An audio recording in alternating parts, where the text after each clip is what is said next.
Welcome to the Frontline Herbalism podcast with your host Nicole Rose from the Solidarity Apothecary. This is your place for all things plants and liberation. Let's get started.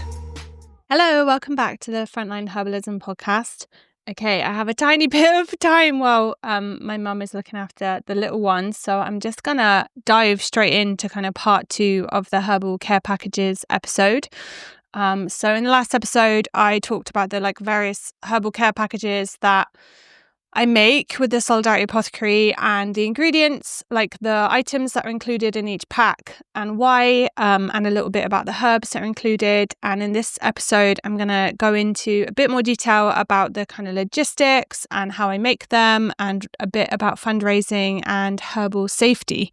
But yeah, we'll see how far we can get today. So yeah, in terms of logistics, I think I mentioned this in the last episode, but I used to just have a more generic form that people would fill in, and any group could request all sorts of different things, and it just meant that I had to create a lot of work kind of making those medicines not from scratch, because I had various component parts. But yeah, it was a bit different at the beginning and sort of the first year of the pandemic, because it kind of it became fairly consistent in terms of a cold and flu pack.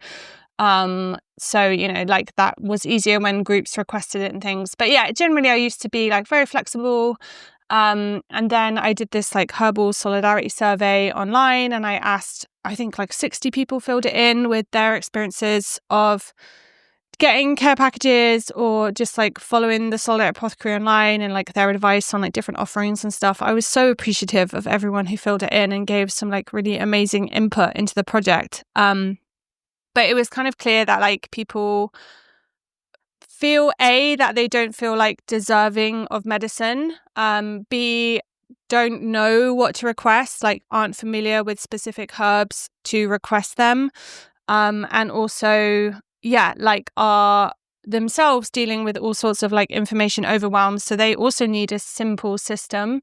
I think it is amazing with organizer types, the psyche of martyrdom and self-sacrifice, and the amount of people that have requested a herbal care package and they're just giving them all away to people they know rather than taking any themselves, and then have felt uncomfortable asking for more. And I totally understand, because I was so in that place for a really long time in terms of self-neglect and martyrdom, and kind of not being able to receive and ask for resources, and just giving.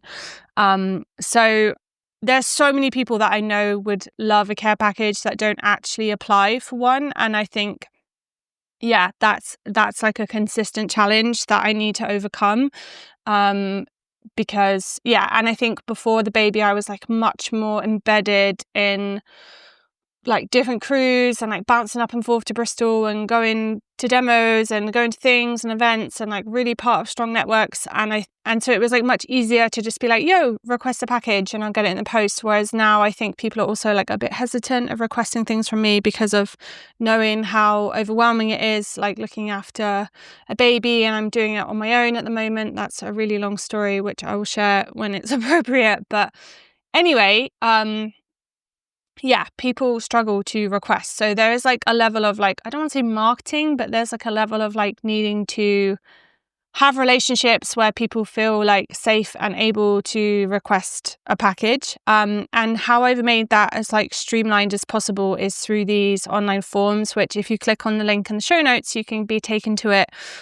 So I use this amazing software called C-Table, which is a little bit people might be familiar with Airtable, which is a kind of corporate version, but C-Table is an open source kind of hybrid spreadsheet database. And I know we've all got different brains, but this fucking software is my brain.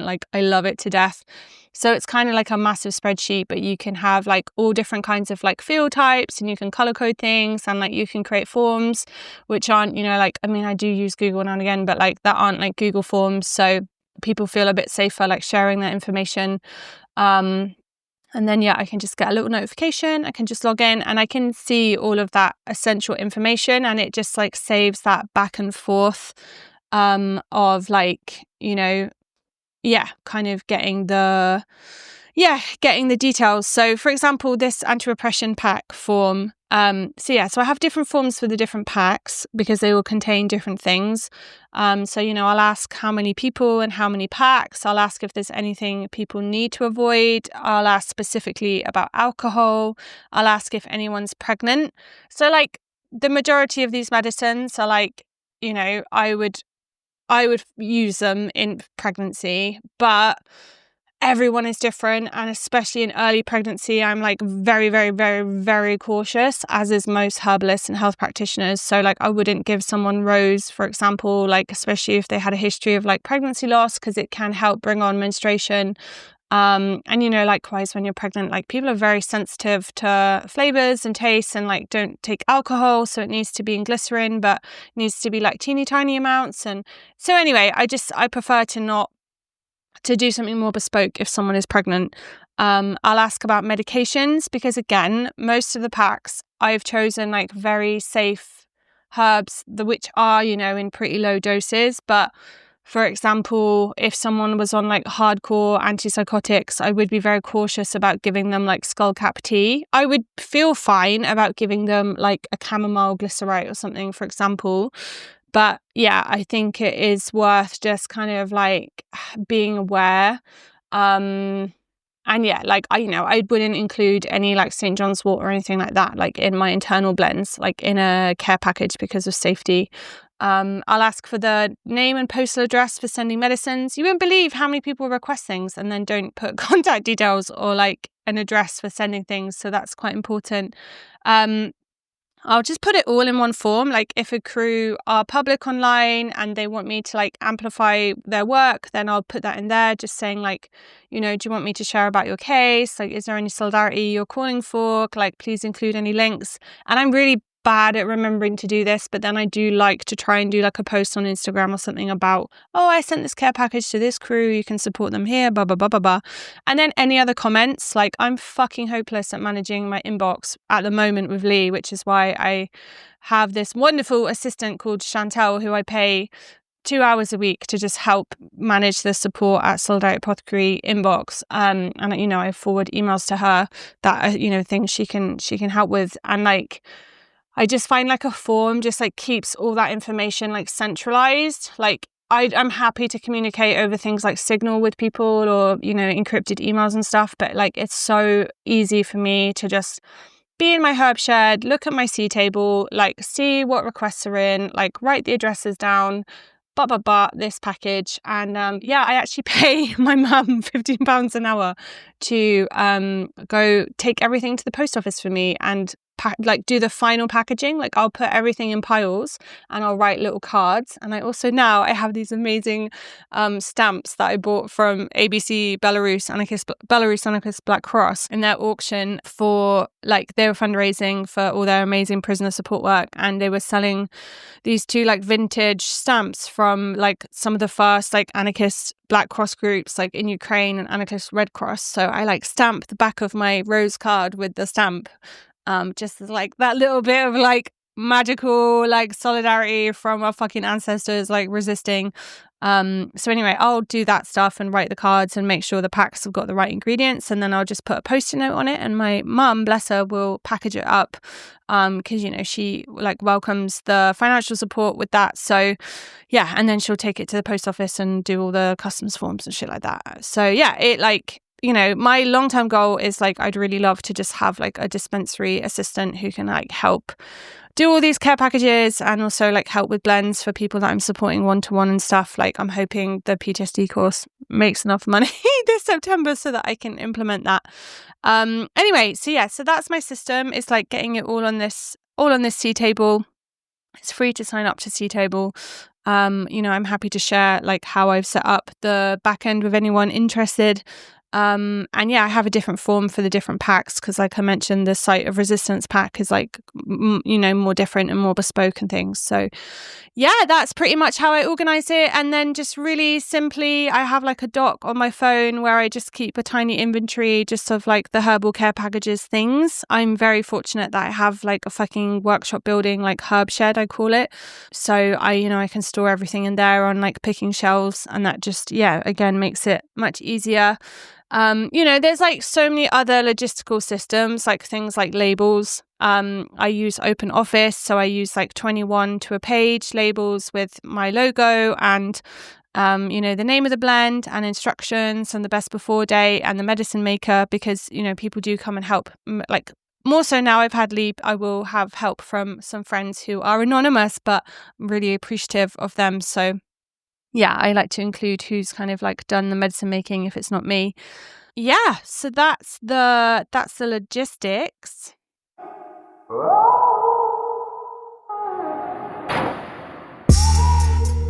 And then a little bit on the production side. So, it could be a very long episode talking about medicine making. But if anyone has done my making herbal medicine with glycerin course online, I go into this method I use called the warm glycerite method, which is using slow cookers and putting dried herb and a bit of water and glycerin in a slow cooker and having it on a high heat for a few hours, turning it off, and then a low heat, leaving it overnight. Depending on what you're infusing, it might take 3 days of that. It might take 12 hours. Every plant is different, but you're not like boiling or burning the herb in any way. It's just like a slow, consistent heat. So that is how I make medicine all year round, because any herbalist will know, like when you forage wild plants, it is like really seasonal. So, like for example, this week, like I've been hard at it trying to, grab the last of the elderberries, and I've got some evening primrose growing, and I can't remember what else I made this week, but yeah, the hawthorn berries have just started. So it's like, yeah, you have to kind of like work with those medicines when they're there, which is like fucking amazing. It's what I love about herbalism. But when you're trying to make things in bulk, like either you have to just like make it in such a big quantity once a year, or you need to work with dried herbs, right? So, you can put dried herbs in alcohol to make tinctures. And, I've had some really fantastic tinctures like that. But I do find that, like, obviously lots of herbalists have different approaches, but there's nothing better than that fresh herb tincture. But with glycerin, if you put a dried herb in glycerin without any heat, in my opinion, it's not going to do that much. Like it's going to struggle. Whereas the heat is like really helping to like burst those plant cells open and kind of get the constituents you're looking for. There's lots of nuances to this, which is in my herbalism workshop in terms of what glycerin is like fantastic at extracting and what it's not as good as extracting. I mean, it can extract everything. Like anyway, please check out the workshop, by the way. It's just 30 quid. No one turned away FLAC funds if you need an access code. But yeah, so basically I make these batches of warm glycerite and I do those like in bulk. So I'll have like 5 or 6 slow cookers on the go, all making like ginger glycerite, for example, with ginger, I've ordered and I've chopped up and it's been a mission, and I just make them all at once. And then I've got like 15 litres of ginger glycerite on my glycerite shelves.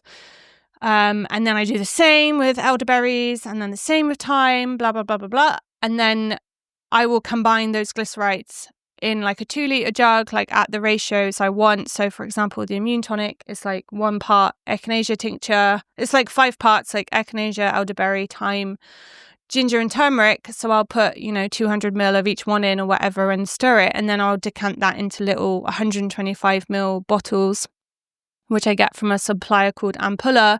And, these unfortunately are just like amber plastic bottles that just come from fucking, China. So they're not like ethically sourced. I don't think we have like ethically sourced plastic in the UK. The whole plastic versus glass thing is like really tough. I just have had too many bad experiences of glass bottles breaking, and they're really heavy. So yeah, I don't use them unless I'm like visibly having a client come visit me one-to-one and I can give it to them and they can take it away safely. So so anyway, green, fucking capitalism. Ideally people would just grow their own herbs and make tea and not have any packaging, but it's just not how industrial civilization works right now. Right. Okay. So I make everything in bulk, basically. There are a few ingredients that I buy in, which I think I've mentioned. So I will buy, for example, echinacea tincture because I don't grow enough echinacea. I would like to start experimenting with echinacea glycerite. But yeah, I have, for the alcohol-free one, I just don't include echinacea basically and just pop up a little bit more thyme and elderberry. So I make the glycerites in bulk. I buy like a handful of the tinctures. I don't buy glycerites from anywhere because there isn't really anywhere that sell them at the scale like that's affordable for me to make. Planta Medica, which are like a fantastic herbal co-op, who make amazing quality medicines. Like I've bought loads of stuff from them, and they helped us like literally pay for the clinic in Calais for like 2 years. So I've got a lot of time for them.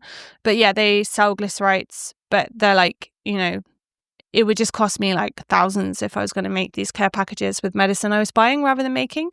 So then I will try and like do everything at once and like make a bunch of stuff in advance so that I can just have like a lot of stock there ready for posting. So maybe every 2 months, 3 months, I'm like making medicine in bulk. But this scale is really scaled back because of the baby. Like before, oh my God, I was a machine in terms of like how much medicine I could make and distribute. So I think that's about it. And then obviously the different things are different, right? Like the muscle rubs, like I can make fucking shitloads of them at once. Like if I have high quantities of the infused oils or the lavender oil, I will make in bulk. I also teach these 3-day medicine making courses. So they're a fantastic opportunity to have loads of hands on deck for making medicine. Like, you can make like shitloads of fire-cider vinegar or shitloads of lavender oil all together. In the medium term, I really want to host some medicine making sessions where people can be like putting together these care packages and like, making cough syrup for Calais and stuff like that. And like, please email support@solidarityapothecary.org if you're in like the southwest of the UK and like you're interested in that. I'm trying to make it as like low maintenance as possible, but like those nursery days with the baby are so sacred that I just can't, I can't give up that time one-to-one with clients on calls or laptop time for that kind of like community hosting stuff. But yeah, I'm hoping to try and make that happen soon with like a little bit more childcare support. Okay, so I think I've talked about how I make them. Obviously, there's like so much stuff around good manufacturing practices and cleanliness and infection control. And my baby is here, so I'm going to have to stop this there. But yeah, that's a little bit about production logistics.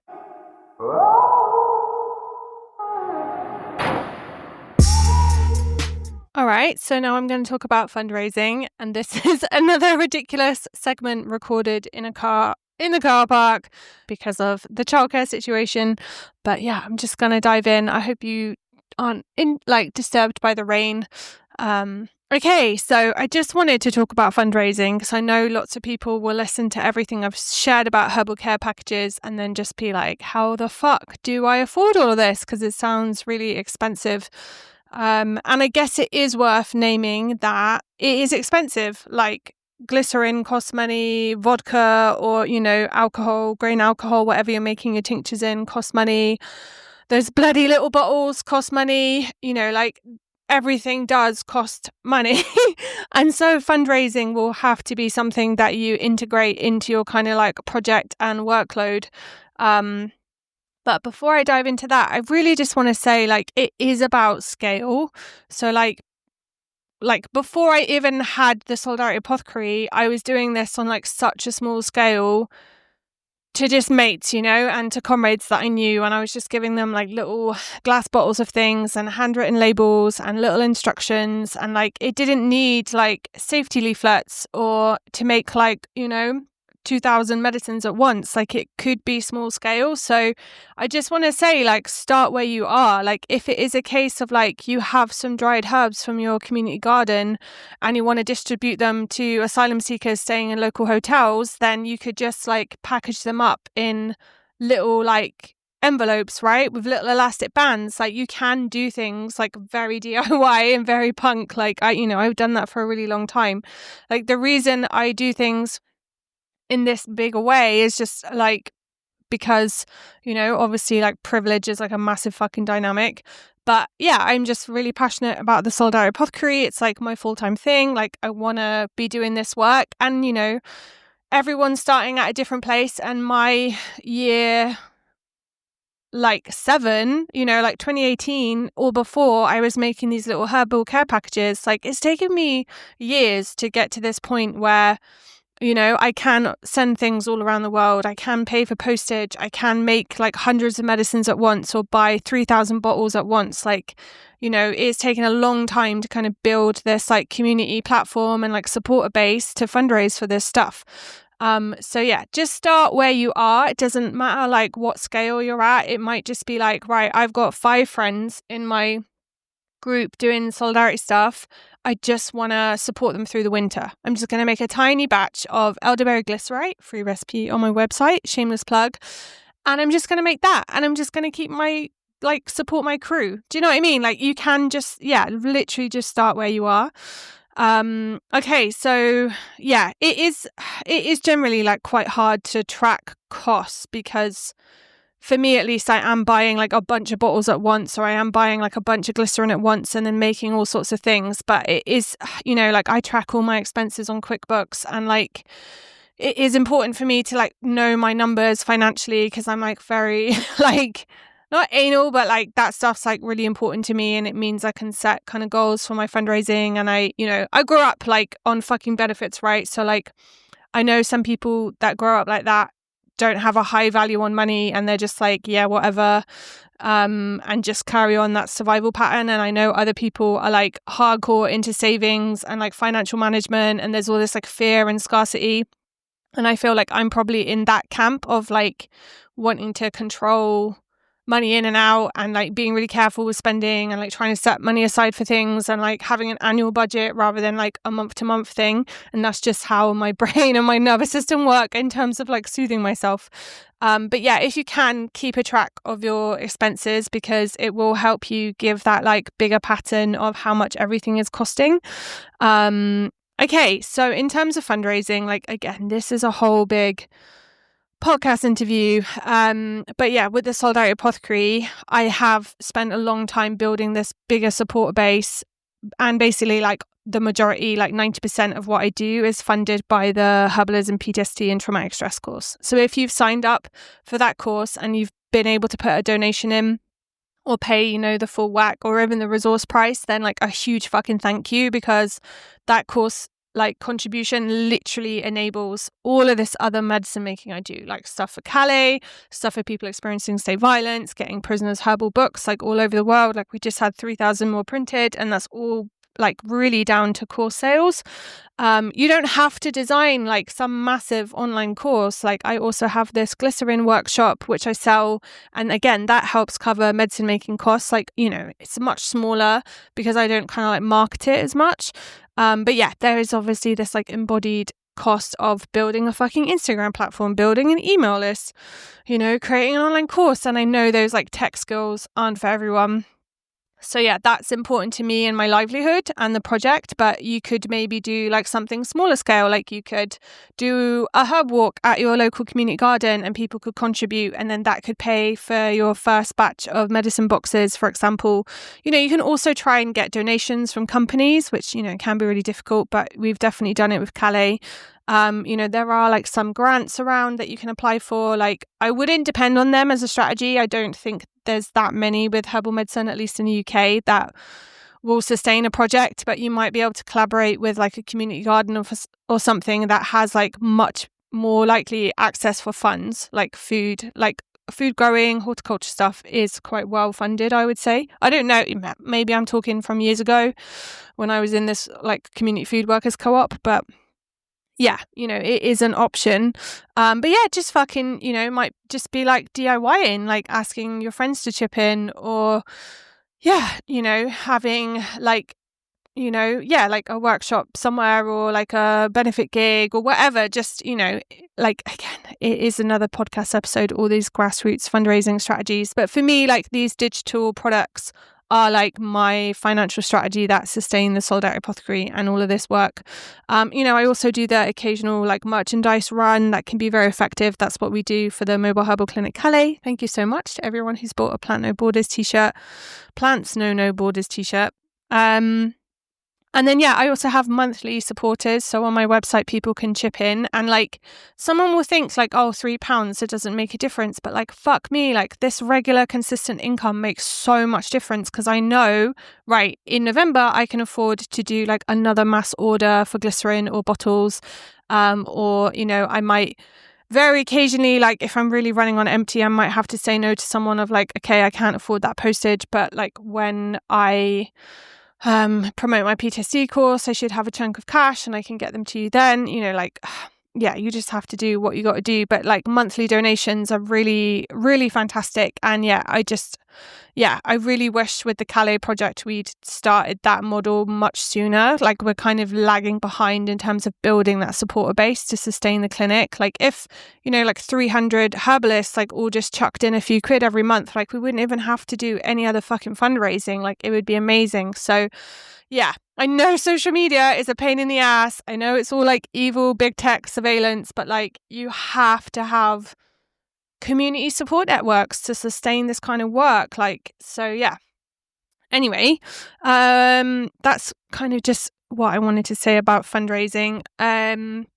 If you want to learn some of these things, I've mentioned my Making Herbal Medicine with Glycerin workshop, but I talk there about like this warm glycerite method, which means you can make medicine, really potent, amazing medicine, like all year round. My Herbalism, PTSD and Traumatic Stress course is coming on the 22nd of September.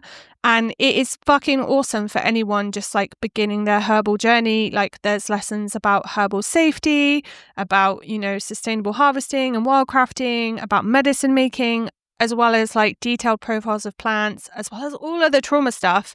But if you're like, I would love to make care packages, but I literally know nothing right now, then that is a fucking amazing place to start, because I really think by the end of that course, like I would trust someone to make medicine for their community safely and consistently. Like I honestly would. Like maybe that combined with the glycerin workshop so that you've got some more of the nuances. I think that would give you like a super strong foundation. And I've got a whole podcast episode about this, but it really is like no one turned away for lack of funds. Like you can donate something every month, like as small as you can. You can pay, the full whack. There's payment plans. Oh, you can just access it for free if needed. It really is no one turned away for lack of funds. But I only open it like twice a year.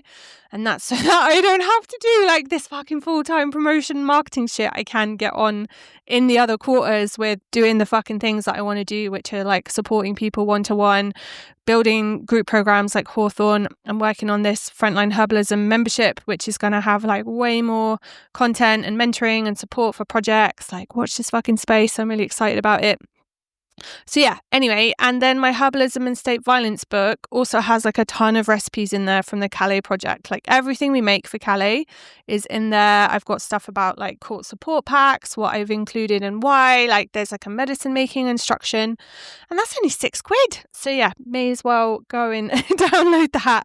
And finally, I just wanted to talk about like the limits of care packages. So,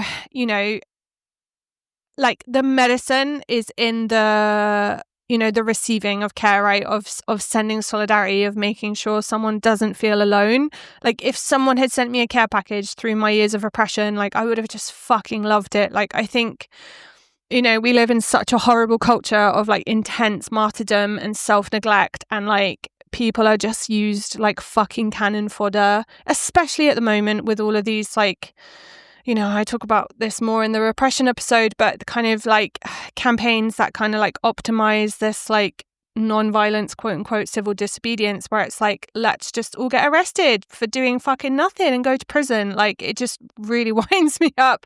I'm not dissing like the individuals that do that. Like I think they're fucking brave, and I think they're desperate to do something to support struggles. And this is just the culture we're in. It's like the water we're swimming in, if that makes sense. But like I want people to know in those, like, in the midst of that stuff, that like you are not fucking disposable. Like, your body isn't, you matter, your needs matter, your burnout matters, your mental health matters, your physical health matters. And I think sending a care package is just like a validation of that like you are also important in this struggle, and caring for each other is like fucking political, and that we need each other, and that we have fucking bodies that have needs and get sick and tell us when they're struggling. And that's what, you know, herbs are incredible at, you know, supporting. So yeah, I think the medicine is really in the kind of like, yeah, this kind of like act of giving. And yeah, sometimes like we obviously hit limits with a care package. Like, people have like complex trauma and complex health issues, and they may need that like really one-to-one support, which is, you know, why I try to offer that with the apothecary. I'm still not officially open for clients because I'm onboarding like 10 people with Hawthorn at the moment, and I literally have like a handful of hours a week where Lee's in nursery. So anyway, I just, you know, care packages are amazing, but they don't have to be the only model. It might be hosting a community garden, and community medicine making is more nourishing for people because they get to be with other people. They get to like overcome loneliness. They get to build connections, you know, like Rox, like there was an interview with Rox all about like solidarity medicine making and the work she's doing in Scotland. And I just think that model is like so fucking inspiring, because like it is the act of herbalism that is amazing and life-changing and life-affirming for people. So you don't have to just think about like the package, right, and what's in it and where it goes. You can think about who's going to make these packages. Like, how can we organize workshops to do it? Like, how can we, you know, build relationships with community gardens and other projects to like build that infrastructure? You know, like all of those kind of relationships are like really like where the sort of important relational kind of revolutionary work is, in my opinion. Anyway, I better get out of this car. It's finally stopped raining, so I'm going to go and edit this and get it online.